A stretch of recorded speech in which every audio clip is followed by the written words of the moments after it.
Capítulo 3. Lição 2. Para que alfabetização financeira? Em 1990, meu melhor amigo, Mike, assumiu o império de seu pai e está fazendo, de fato, um trabalho melhor do que o dele. Encontramo-nos 1 ou 2 vezes no ano, no campo de golfe. Ele e sua mulher são muito mais ricos do que você possa imaginar. O império de pai rico está em grandes mãos e Mike está agora preparando seu filho para ocupar seu lugar, tal como seu pai nos preparou. Em 1994, aposentei-me aos 47 anos e minha mulher, Kim, tinha 37 anos. Aposentadoria não significa deixar de trabalhar. Para minha mulher e para mim, quer dizer que se não houver mudanças cataclísmicas inesperadas, podemos trabalhar ou não, e nossa riqueza continuará aumentando automaticamente, ficando bem à frente da inflação. Acho que isso representa liberdade. Os ativos são suficientemente grandes para crescerem por si próprios. É como plantar uma árvore. Você a rega durante anos e então, um dia, ela não precisa mais disso. Suas raízes são suficientemente profundas. Então, a árvore lhe proporciona sombra para seu prazer. Mike optou por dirigir o império e eu por aposentar-me. Sempre que faço palestras, as pessoas perguntam o que lhes aconselho ou o que elas deveriam fazer. Como começar? Há algum bom livro que eu possa recomendar? O que elas deveriam fazer para preparar seus filhos? Qual é o segredo do sucesso? Como é o segredo do sucesso? Como é que eu ganho milhões? Nessas ocasiões, sempre me lembro de um artigo que me deram certa vez. Diz mais ou menos o seguinte: os homens de negócios mais ricos. Em 1923, um grupo de nossos maiores líderes e homens de negócios mais ricos participou de um encontro no Hotel Edgewater Beach, em Chicago. Entre eles estavam Charles Schwab, presidente da maior siderúrgica independente, Samuel Insull, presidente da maior empresa de energia elétrica, Howard Hobson, presidente da maior empresa fornecedora de gás, Ivar Krieger, presidente da International Match Co., uma das maiores empresas da época, Leon Frazier, presidente do Banco Internacional de Compensações Financeiras, Richard Whitney, presidente da Bolsa de Valores de Nova York, Arthur Cotton e Jesse Livermore, dois dos maiores especuladores de ações, e Albert Fall, um membro do gabinete do presidente Harding. 25 anos depois, 9 deles, os listados anteriormente, terminaram como se segue. Schwab morreu sem um centavo, depois de viver 5 anos de empréstimos. Insull morreu falido, em um país estrangeiro. Krieger e Cotton também morreram falidos. Hobson ficou louco.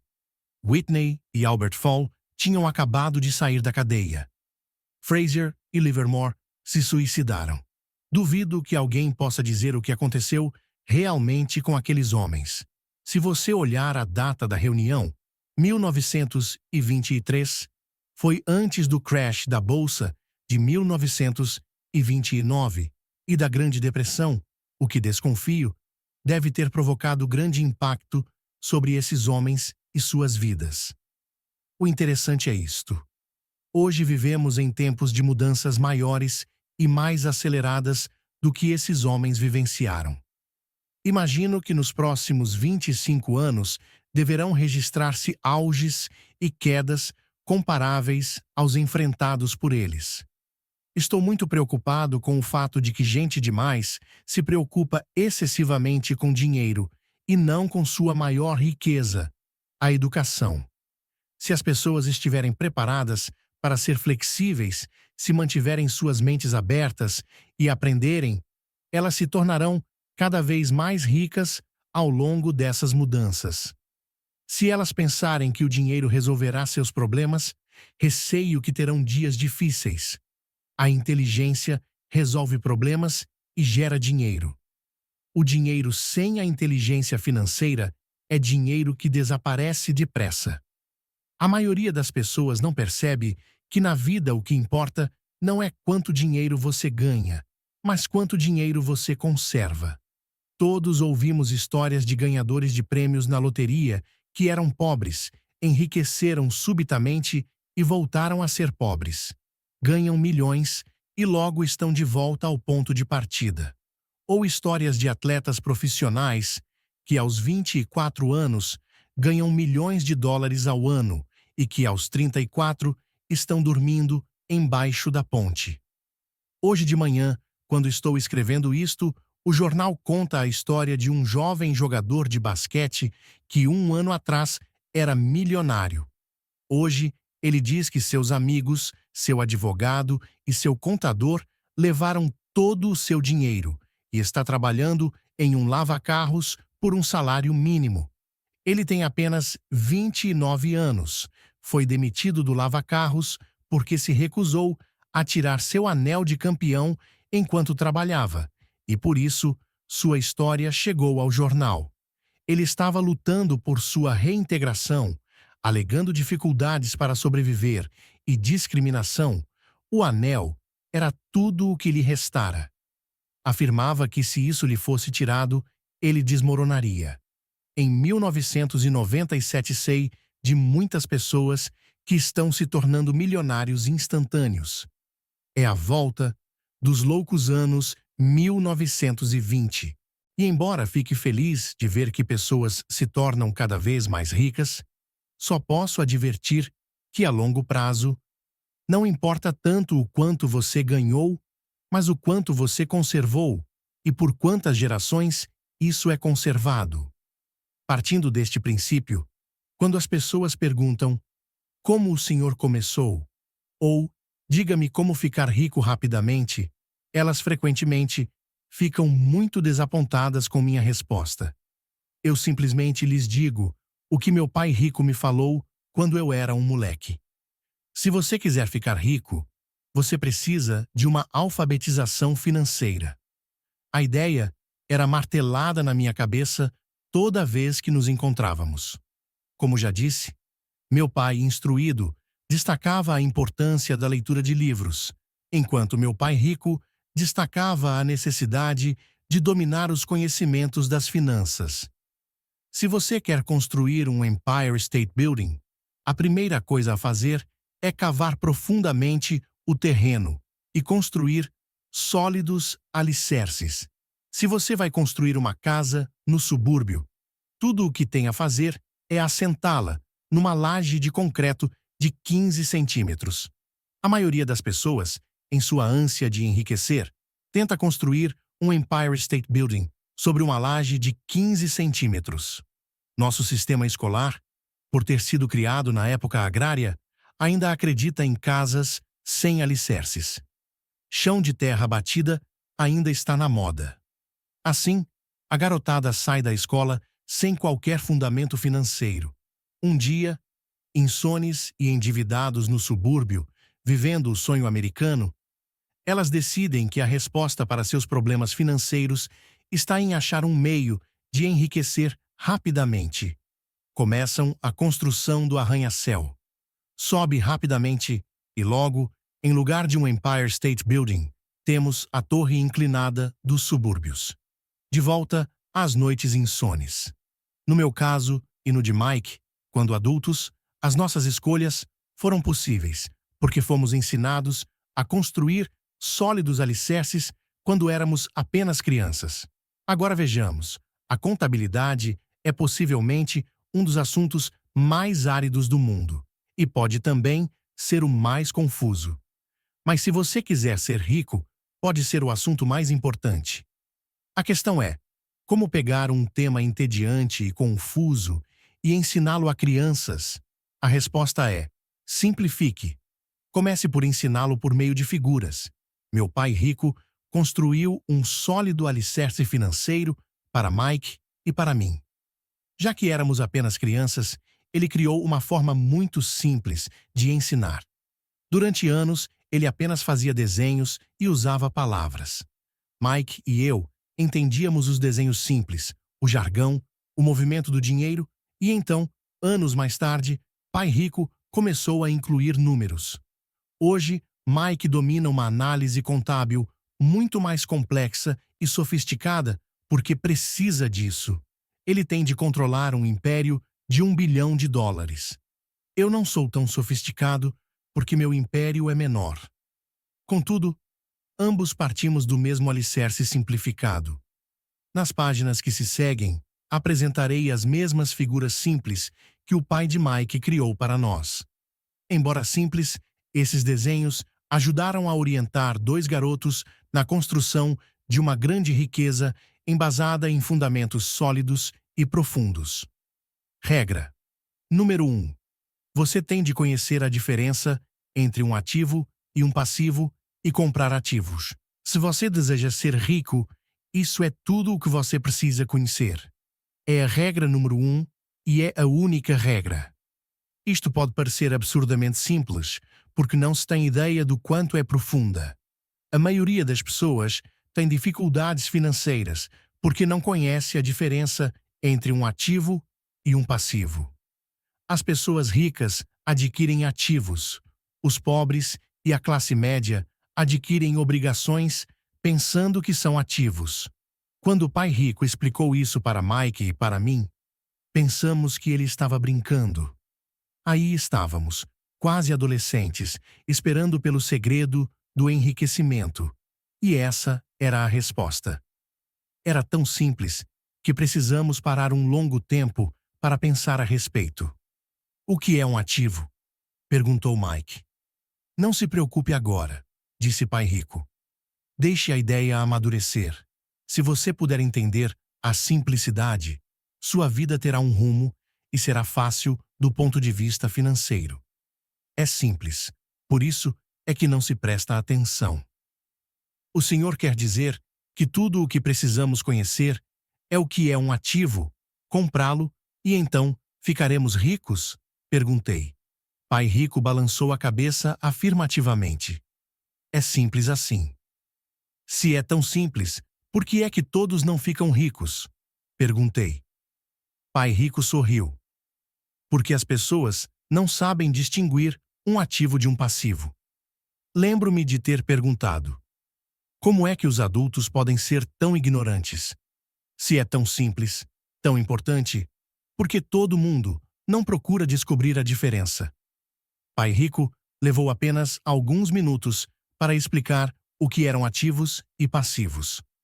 Já adulto, tive dificuldade em explicar isso a outros adultos. Por quê? Porque os adultos são mais espertos. Na maioria dos casos, a simplicidade da ideia escapa aos adultos porque eles foram educados de maneira diferente. Eles foram educados por outros profissionais instruídos, como banqueiros, contadores, agentes imobiliários, planejadores financeiros e assim por diante. A dificuldade está em levar os adultos a desaprender ou em torná-los outra vez crianças. Um adulto inteligente frequentemente se sente diminuído ao prestar atenção em definições simplistas. Pai Rico acreditava no princípio SE. Simplifique, estúpido. De modo que ele simplificou as coisas para os dois garotos e deu-lhes uma sólida base financeira. O que provoca a confusão, ou como algo tão simples pode parecer tão enrolado? Por que alguém compraria um ativo que, na verdade, era uma obrigação? A resposta está nos conhecimentos básicos. Pensamos em alfabetização e não em alfabetização financeira. O que define se algo é um ativo ou é um passivo não são as palavras. De fato, se você quer ficar realmente confuso, procure as palavras ativo e passivo no dicionário. Sei que um contador pode achar boa a definição, mas para a pessoa média não faz sentido. Mas nós adultos, muitas vezes, somos orgulhosos demais para admitir que algo não faz sentido. Quando éramos garotos, Pai Rico falava: o que define um ativo não são as palavras, mas os números. E se você não puder ler os números, você não pode distinguir um ativo de um buraco no chão. Na contabilidade, dizia Pai Rico, Não importam os números, mas o que os números contam. É como as palavras. Não são as palavras, mas as histórias que elas nos contam. Muitas pessoas leem, mas não entendem muita coisa. É a chamada compreensão da leitura. E todos temos habilidades diferentes no que se refere à compreensão da leitura. Por exemplo, recentemente, comprei um novo aparelho de vídeo. Junto, vinha o manual que explicava como fazer gravações. Tudo o que eu queria era gravar meu programa preferido numa sexta-feira à noite. Quase fiquei maluco tentando ler o manual. Nada no meu mundo é tão complexo quanto programar a gravação do vídeo. Eu li as palavras, mas não entendi nada. Eu tiro 10 no reconhecimento das palavras, mas tiro 0 na compreensão. E o mesmo acontece com a maioria das pessoas quando se trata de demonstrações financeiras. Se você quer ficar rico, você tem de ler e entender os números. Ouvi meu pai rico repetir isso 1000 vezes. E também aprendi. Os ricos adquirem ativos e os pobres e a classe média adquirem obrigações.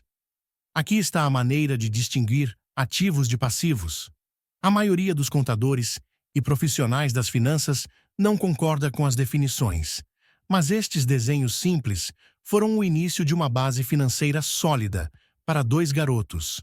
Para ensinar a pré-adolescentes, Pai Rico simplificou tudo. Durante anos, usando tantos diagramas quanto possível, o menor número de palavras possível, e nenhum número. Este é o padrão do fluxo de caixa de um ativo. A caixa de cima é uma demonstração de renda, muitas vezes chamada de demonstração de lucros e perdas, mede renda e despesas, dinheiro que entra e dinheiro que sai. O diagrama inferior é um balanço. É chamado de balanço porque representa o equilíbrio entre ativos e passivos. Muitos novatos nas finanças não conhecem a relação entre a demonstração de renda e o balanço. O entendimento desta relação é vital. A principal causa da dificuldade financeira está simplesmente no desconhecimento da diferença entre um ativo e um passivo. E a confusão decorre da definição das duas palavras. Se você quer uma lição de confusão, busque no dicionário as palavras ativo e passivo. Isto pode fazer sentido para contadores formados, mas para as pessoas comuns parece que está escrito em mandarim. Você lê as palavras da definição, mas o entendimento verdadeiro é difícil. Como disse anteriormente, meu pai rico dizia para 2 garotos que ativos põem dinheiro no seu bolso. Simpático, simples e útil. Este é o padrão do fluxo de caixa de um passivo. Agora que ativos e passivos foram definidos em diagramas, pode ficar mais fácil o entendimento das palavras. Um ativo é algo que põe dinheiro no meu bolso. Um passivo é algo que tira dinheiro do meu bolso. Isso é o que você realmente precisa saber. Se quer ser rico, simplesmente passe sua vida comprando ativos. Se quer ser pobre ou pertencer à classe média, passe a vida comprando passivos. É o desconhecimento dessa diferença que provoca a maior parte das dificuldades financeiras na vida real. Analfabetismo, tanto de palavras quanto de números, é a base das dificuldades financeiras. Se as pessoas têm problemas com as finanças, existem dados que elas não podem ler, sejam palavras, sejam números. Alguma coisa não está sendo compreendida. Os ricos são ricos porque possuem nível de alfabetização superior ao das pessoas com dificuldades financeiras. Se você quer ficar rico e conservar sua fortuna, é importante ser alfabetizado do ponto de vista financeiro, tanto em palavras quanto em números. As setas nos diagramas representam o movimento do dinheiro ou fluxo de caixa. Números dizem pouco. Palavras também dizem pouco. É a história que conta. Nas demonstrações financeiras, a leitura dos números é a busca pelo enredo, pela história. a história de para onde o dinheiro está indo. Em 80% das famílias, a história financeira é um percurso de trabalho árduo, na tentativa de progredir. Não porque não ganhem dinheiro, mas porque passam suas vidas comprando passivos no lugar de ativos. Por exemplo, este é o padrão do fluxo de caixa de uma pessoa pobre ou de um jovem que ainda mora com os pais. Todos esses diagramas estão, obviamente, bastante simplificados. Todos têm despesas de subsistência, necessidade de alimentação, moradia e vestimentas. Os diagramas mostram o fluxo de caixa na vida de pessoas pobres, da classe média e ricas. É esse fluxo de caixa que conta a história. É a história de como a pessoa lida com o dinheiro e o que faz depois que tem o dinheiro em mãos. Comecei apresentando a história dos homens mais ricos dos Estados Unidos, porque quis ilustrar a falha no pensamento de tantas pessoas. A falha é considerar que o dinheiro resolverá todos os problemas. É por isso que me arrepio quando ouço as pessoas perguntando como ficar ricas rapidamente, ou por onde começar. Muitas vezes ouço: estou endividado, por isso preciso ganhar mais dinheiro. Porém, mais dinheiro nem sempre resolve o problema. De fato, pode até aumentá-lo. O dinheiro muitas vezes põe a nu nossas trágicas falhas humanas. É como um holofote sobre o que não sabemos. É por isso que, com muita frequência, uma pessoa que tem um ganho súbito de dinheiro, uma herança, um aumento salarial ou um prêmio na loteria, volta rapidamente ao mesmo ponto, ou até pior, ao caos financeiro em que se encontrava antes de receber esse dinheiro. O dinheiro só acentua o padrão de fluxo de caixa que está na sua mente. Se seu padrão for gastar tudo o que ganha, o mais provável é que um aumento de dinheiro disponível apenas resulte em um aumento de despesa. Como se diz popularmente, um louco e seu dinheiro fazem uma grande festa. Repeti inúmeras vezes que vamos à escola para adquirir habilidades acadêmicas e profissionais, ambas muito importantes. Na década de 1970, quando eu frequentava o segundo grau, se alguém fosse bem-sucedido academicamente, quase imediatamente imaginava-se que esse estudante brilhante se tornaria um médico. Muitas vezes, nem se perguntava se o jovem desejava ser médico. Era uma pressuposição.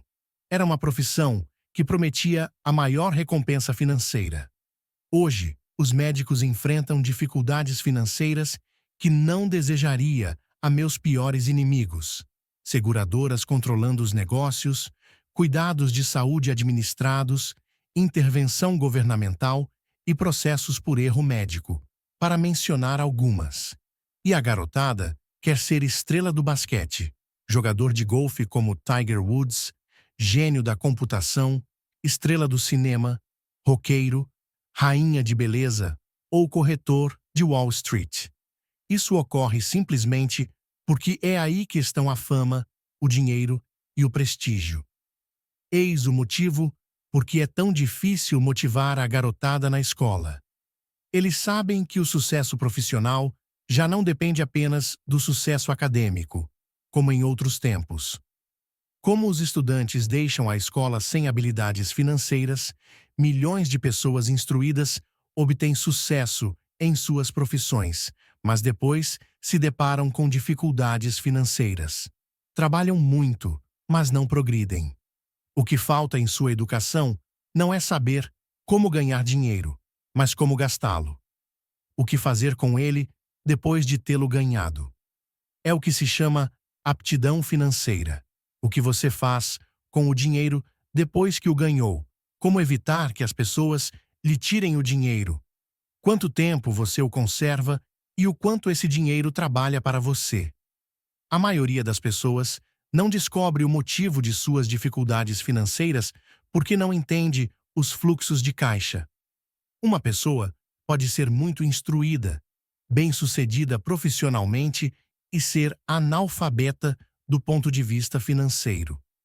Essas pessoas muitas vezes trabalham mais do que seria necessário porque aprenderam a trabalhar arduamente, mas não como fazer o dinheiro trabalhar para elas. A história de como a conquista de um sonho financeiro se transforma em um pesadelo financeiro. A visão cinematográfica de pessoas trabalhadoras tem um padrão definido: recém-casados, jovens altamente instruídos, felizes, mudam-se para um de seus pequenos apartamentos alugados. Imediatamente percebem que estão poupando dinheiro, porque dois podem viver com a mesma despesa de um. O problema é que o apartamento é apertado. Decidem então poupar para comprar a casa de seus sonhos e ter filhos. Eles têm duas rendas e se concentram em suas carreiras. Suas rendas começam a aumentar e suas despesas também. A despesa no para a maioria, são os impostos. Muitas pessoas pensam que se trata do imposto de renda, mas para grande parte dos americanos, o que pesa mais é a Seguridade Social. Para o empregado, parece que a contribuição para a Seguridade Social, combinada com a do Medicare, é de cerca de 7,50%, mas na verdade é de 15%, porque o empregador deve dar uma contrapartida do mesmo montante. Essencialmente, esse é um dinheiro que o empregador não pode pagar a você. Além disso, você ainda paga imposto de renda sobre a quantia deduzida de seus salários para a Seguridade Social, renda essa que você nunca recebeu porque foi transferida na fonte para a Seguridade Social. E seu passivo também aumenta. Isso é visto mais claramente se voltarmos ao caso do jovem casal. Em consequência do aumento de suas rendas, eles resolvem comprar a casa de seus sonhos. Uma vez adquirida, eles pagam um novo imposto, o chamado imposto de propriedade. Então, eles compram um carro novo, novos móveis e novos eletrodomésticos para montar o novo lar. E de repente, acordam e a coluna do passivo está atulhada de dívidas hipotecárias e do cartão de crédito. Agora eles estão aprisionados na corrida dos ratos. Chega o primeiro filho. Eles trabalham ainda mais. Mais dinheiro e mais impostos, a chamada escalada da alíquota. Um cartão de crédito chega pelo correio. Eles o usam. Mais despesa. Uma financeira telefona e diz que seu maior ativo, sua casa, teve seu valor aumentado. A empresa oferece um empréstimo de consolidação, porque sua ficha é tão boa, e lhes diz que o mais inteligente a fazer é zerar os altos juros ao consumidor, liquidando seu débito junto ao cartão de crédito. E, além de tudo, os juros pagos sobre a hipoteca imobiliária podem ser deduzidos do imposto de renda. Eles aceitam e zeram os débitos de seus cartões de crédito onerados pelos elevados juros ao consumidor. Eles suspiram aliviados. A dívida com o cartão de crédito está encerrada.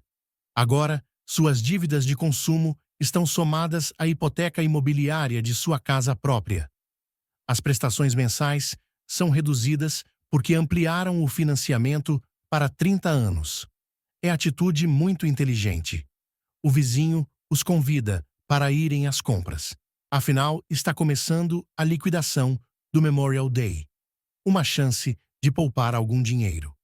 Eles se dizem, não vamos comprar nada, só vamos olhar. Mas, para a eventualidade de achar uma boa oferta, põe aquele novo cartão de crédito na carteira. Encontro este jovem casal a toda hora. Seus nomes mudam, mas seu dilema financeiro é o mesmo. Eles vêm a minhas palestras para ouvir o que eu tenho a dizer. Perguntam-me: o senhor pode nos dizer como ganhar mais dinheiro?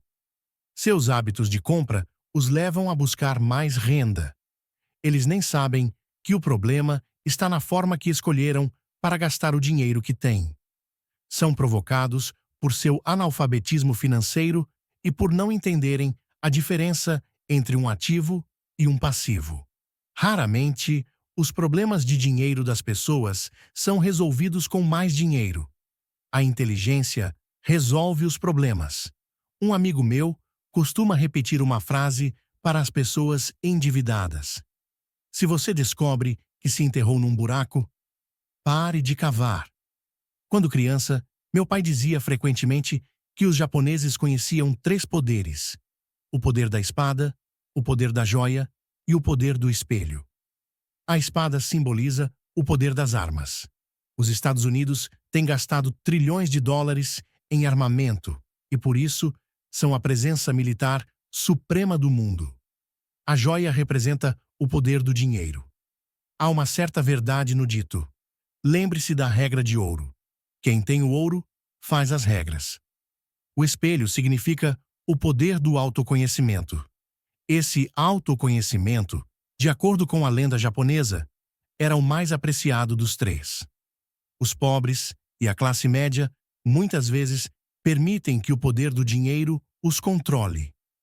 Ao simplesmente acordar e trabalhar mais arduamente, deixando de perguntar-se a si mesmos se o que fazem tem sentido, eles dão um tiro no próprio pé na hora em que saem de casa todos os dias.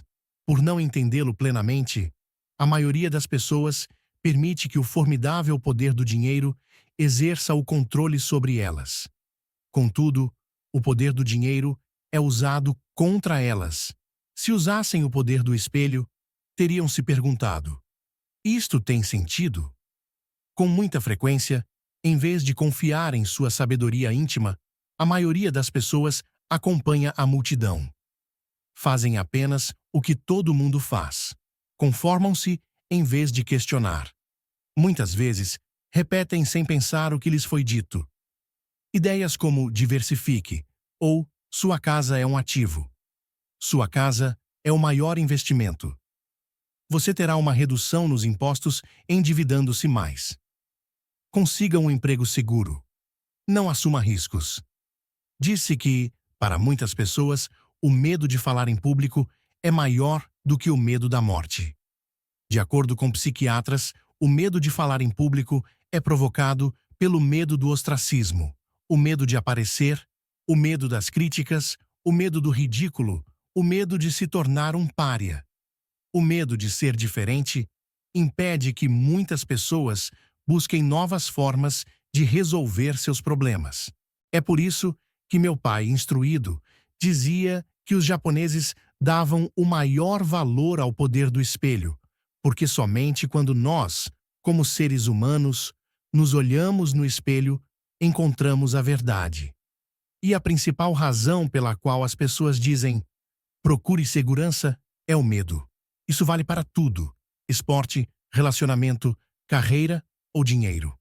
É esse mesmo medo, o medo do ostracismo, que leva as pessoas a se conformarem e a não questionarem opiniões aceitas ou tendências generalizadas.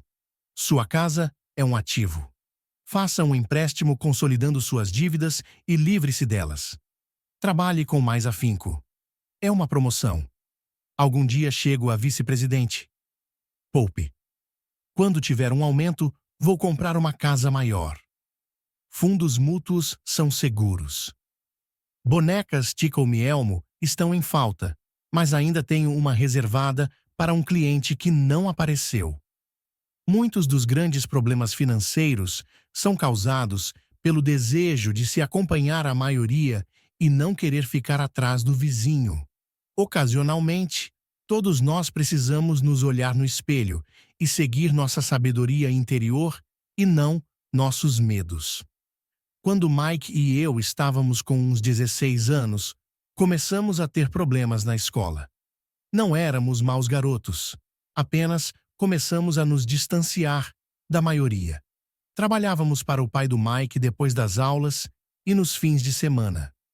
Muitas vezes, Mike e eu passávamos horas depois do trabalho, sentados junto do seu pai, enquanto este se reunia com diretores de banco, advogados, contadores, corretores, investidores, gerentes e empregados. Ele era um homem que deixara a escola aos 13 anos e agora dirigia, instruía, comandava e questionava pessoas com alto nível de escolaridade. Elas acorriam a seu chamado e se preocupavam quando ele não as provava. Esse era um homem que não tinha acompanhado a multidão, um homem que pensava por si próprio e detestava as palavras: temos de fazer assim, porque todos fazem assim. Ele também odiava ouvir: não é possível. Se você quisesse levá-lo a fazer alguma coisa, bastava dizer: acho que o senhor não consegue isso. Mike e eu aprendemos mais assistindo a essas reuniões do que em anos de escola, incluindo a faculdade. O pai de Mike não tinha uma instrução formal, mas tinha conhecimentos financeiros e, em consequência, era bem-sucedido. Ele costumava repetir para nós: uma pessoa inteligente contrata pessoas mais inteligentes do que ela mesma. Portanto, Mike e eu tínhamos o privilégio de passar horas ouvindo e, no processo, aprendendo com pessoas inteligentes. Mas por causa disso, Mike e eu não podíamos acomodar-nos ao dogma padrão que nossos professores pregavam. E isso criava problemas.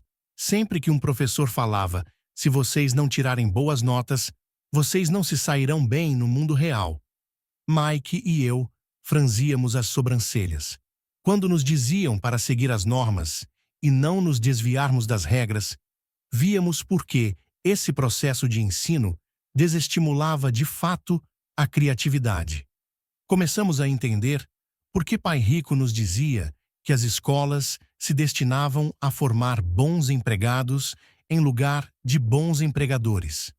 De vez em quando, Mike e eu perguntávamos a nossos professores como se aplicava na prática o que estávamos estudando, ou por que não estudávamos o dinheiro e como ele funcionava. Esta última pergunta era muitas vezes respondida com a afirmação de que o dinheiro não era importante, que se nós tivéssemos uma educação excelente, o dinheiro viria atrás.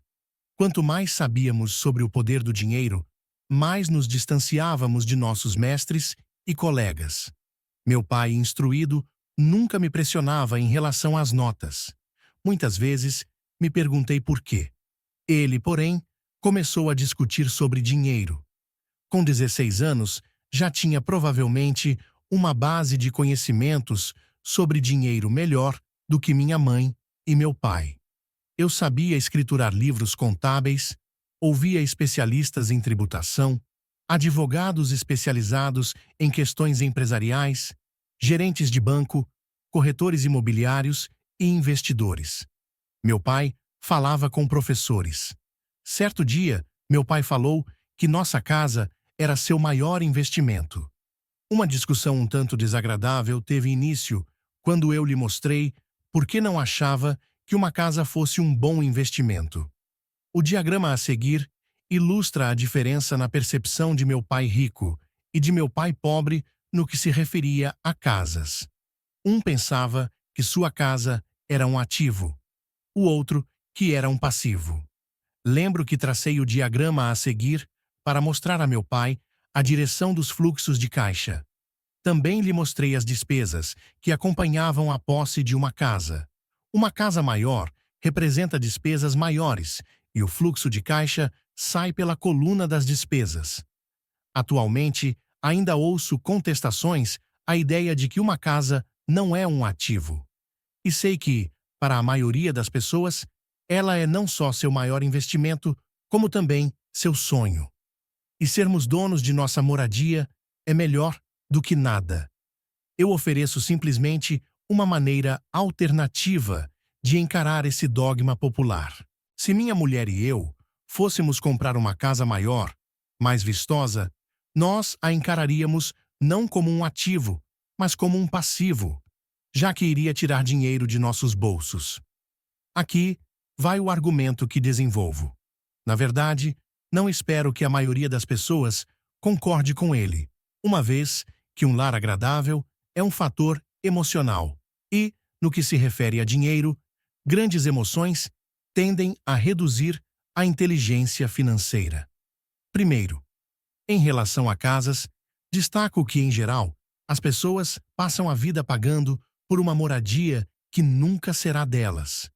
Em outras palavras, compra-se uma casa nova a cada tantos anos, incorrendo, cada vez, em um novo empréstimo de 30 anos sobre a casa anterior. 2.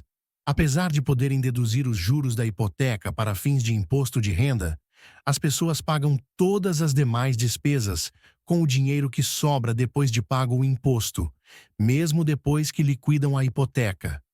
Terceiros impostos sobre a propriedade. Os pais de minha mulher ficaram chocados quando os impostos sobre a propriedade relativos à sua residência aumentaram para $1.000 mensais. Isso ocorreu após sua aposentadoria, de modo que o aumento pressionou seu orçamento e eles se viram obrigados a mudar de casa. Quarto, o valor dos imóveis nem sempre aumenta. Em 1997, enquanto escrevo este livro, eu tenho amigos que devem $1 milhão por imóveis que só conseguiriam vender por $700 mil. As maiores perdas são as das oportunidades que não foram aproveitadas. Se todo o seu dinheiro está comprometido com o imóvel onde mora, você pode ser obrigado a trabalhar mais, porque todo o seu dinheiro continua saindo na coluna das despesas, o padrão clássico do fluxo de caixa da classe média, em lugar de aumentar a coluna dos ativos.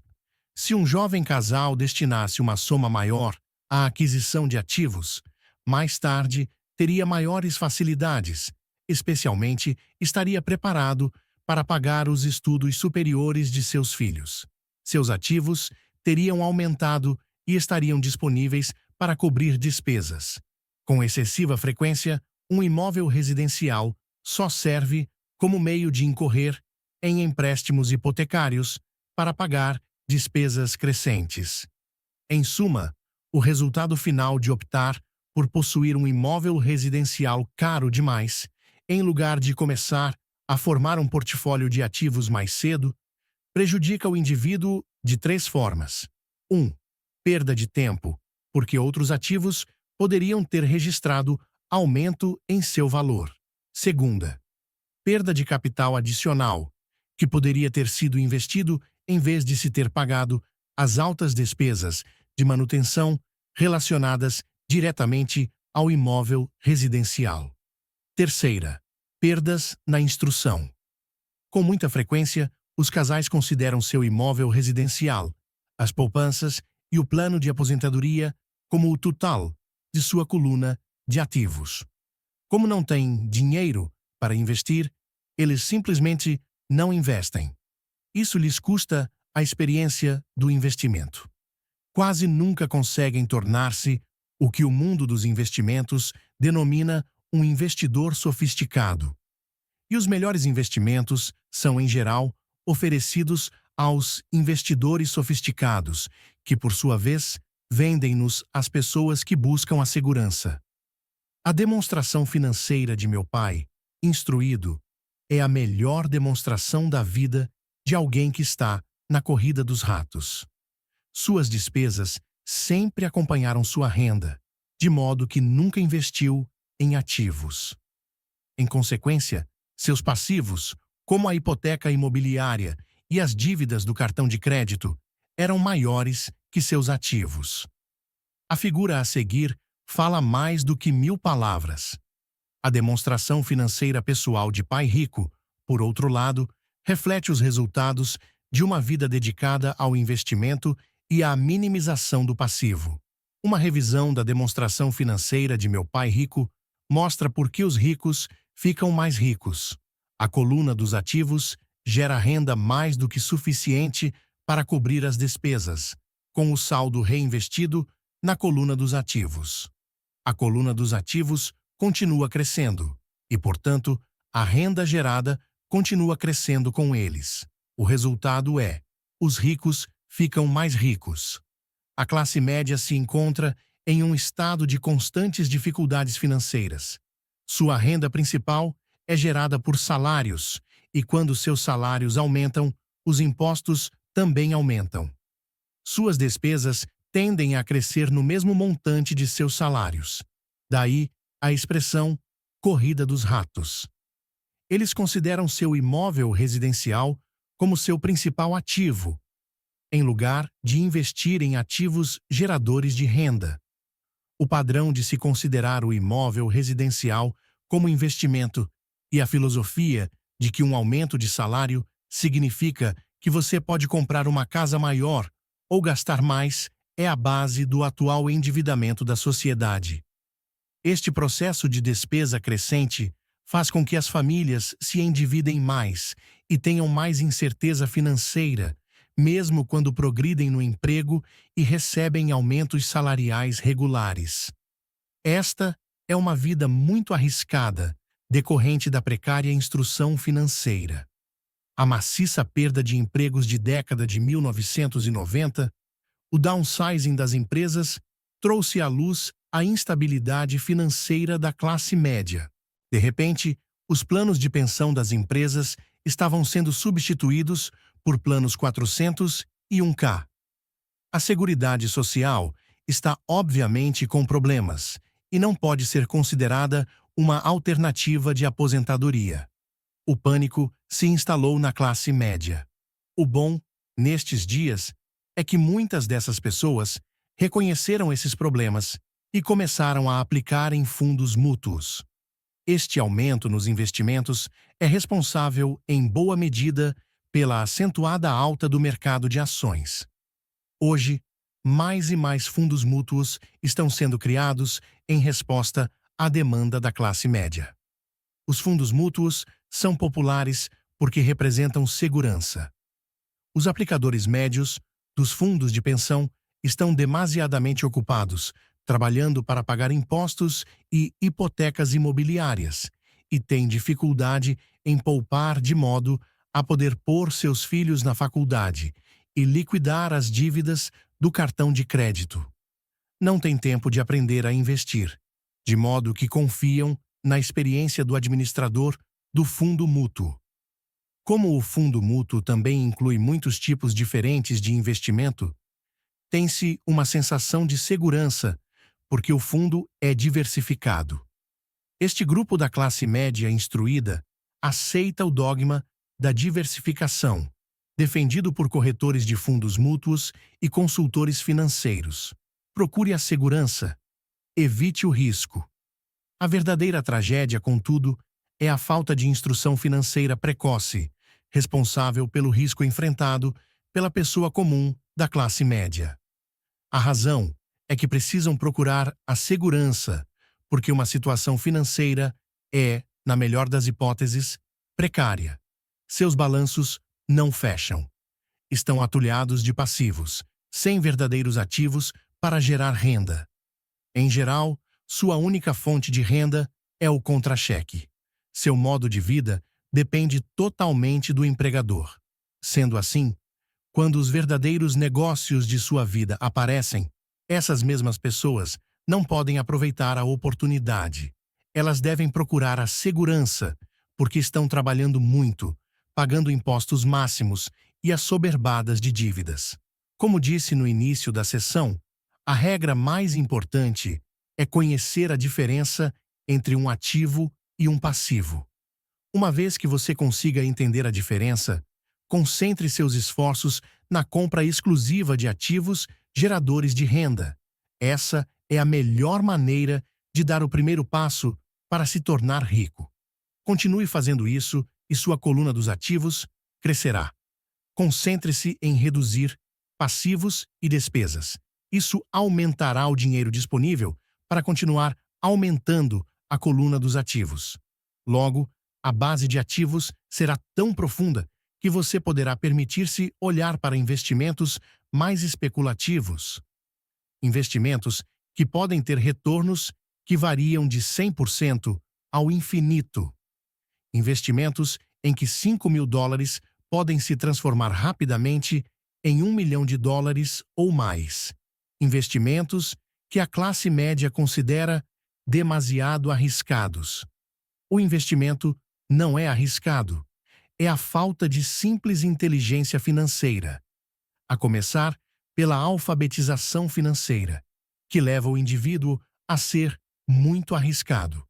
Se você fizer o que as massas fazem, você estará na seguinte situação. Como empregado possuidor da casa própria, seus esforços no trabalho, em geral, resultam no seguinte: 1. Você trabalha para alguém. Os esforços e o sucesso da maioria das pessoas assalariadas ajudarão a garantir o sucesso, o enriquecimento e a aposentadoria do dono da empresa e de seus acionistas. 2. Você trabalha para o governo. O governo fica com uma parte de seu contra-cheque antes mesmo que você veja o dinheiro. Ao trabalhar mais, você simplesmente aumenta o montante de impostos que o governo arrecada. A maioria das pessoas trabalha de janeiro a maio apenas para o governo. 3. Você trabalha para o banco. Depois dos impostos, sua maior despesa é, em geral, a hipoteca imobiliária e a conta do cartão de crédito. O problema decorrente de simplesmente trabalhar mais é que cada uma dessas 3 parcelas leva consigo uma parte maior de seu esforço. Você precisa aprender a fazer com que seus maiores esforços beneficiem diretamente você e sua família. Uma vez que você decidiu cuidar de seus próprios problemas, como determinar seus objetivos? É necessário, em geral, dedicar-se à sua profissão e usar os salários recebidos para financiar a aquisição de ativos. À medida que os ativos crescem, como medir a extensão de seu sucesso? Quando alguém percebe que está rico, que tem fortuna. Da mesma maneira que tenho minhas definições de ativos e passivos, também tenho minha própria definição para a riqueza. Na verdade, eu a tomei emprestada de alguém chamado Buckminster Fuller. Alguns o consideram um charlatão e outros um gênio vivo. Anos atrás, ele criou um auê entre os arquitetos ao solicitar a patente para algo chamado um domo geodésico. Mas ao fazer isso, ele também falou algo sobre a riqueza. Parecia, à primeira vista, muito confuso, mas depois de relê-lo algumas vezes, começou a fazer sentido. A riqueza é a capacidade de uma pessoa sobreviver tantos dias a mais. Ou, se eu parar de trabalhar hoje, por quanto tempo poderei sobreviver? Ao contrário do patrimônio líquido, a diferença entre ativos e passivos, que frequentemente está repleta com o lixo caro e as opiniões de pessoas sobre o valor das coisas, esta definição cria a possibilidade de desenvolver uma mensuração verdadeiramente acurada. Poderia, assim, medir e saber realmente em que pé estou em termos de meu objetivo, de tornar-me financeiramente independente. Embora o patrimônio líquido frequentemente inclua ativos que não geram dinheiro, como objetos comprados e agora abandonados num canto da garagem, a riqueza mede quanto dinheiro seu dinheiro está gerando e, portanto, sua sobrevivência financeira. A riqueza é a medida do fluxo de caixa gerado pela coluna dos ativos, em comparação com a coluna das despesas. Vejamos um exemplo. Digamos que o fluxo de caixa da minha coluna de ativos gere $1.000 por mês e que eu tenha despesas mensais de $2.000. Qual é a minha riqueza? Voltemos à definição de Buckminster Fuller. Usando essa definição, quantos dias para a frente posso sobreviver? Consideremos um mês de 30 dias. Por essa definição, eu tenho um fluxo de caixa suficiente para meio mês. Quando eu tiver alcançado um fluxo de caixa gerado por meus ativos de $2.000, então eu serei abastado. Ainda não estou rico, mas sou abastado. Agora, eu tenho uma renda gerada por ativos, a cada mês, que cobre totalmente minhas despesas mensais. Se eu desejo aumentar essas despesas, preciso primeiro aumentar o fluxo de caixa gerado por meus ativos para manter esse nível de vida. Observe que, nesse ponto, eu não dependo mais de meu salário. Eu me concentro com sucesso em construir uma coluna de ativos que me tornou financeiramente independente. Se eu largar meu emprego hoje, eu poderei cobrir minhas despesas mensais com o fluxo de caixa gerado por meus ativos. Meu próximo objetivo Poderia ser empregar o excedente de meu fluxo de caixa no reinvestimento, em mais ativos. Quanto mais dinheiro for destinado para a coluna dos ativos, mais esta crescerá. Quanto mais meus ativos crescerem, mais aumentará meu fluxo de caixa. E enquanto eu mantiver minhas despesas menores do que o fluxo de caixa gerado por esses ativos, eu me tornarei mais rico, com mais e mais fontes de renda, além de meu trabalho físico. Enquanto este processo de reinvestimento continuar, estarei no caminho do enriquecimento. A verdadeira definição de riqueza depende de quem a define. Você nunca poderá ser rico demais. Lembre desta observação simples. Os ricos compram ativos. Os pobres só têm despesas. A classe média compra passivos pensando que são ativos. E como eu cuido dos meus negócios? Qual é a resposta? Ouça o fundador do McDonald's.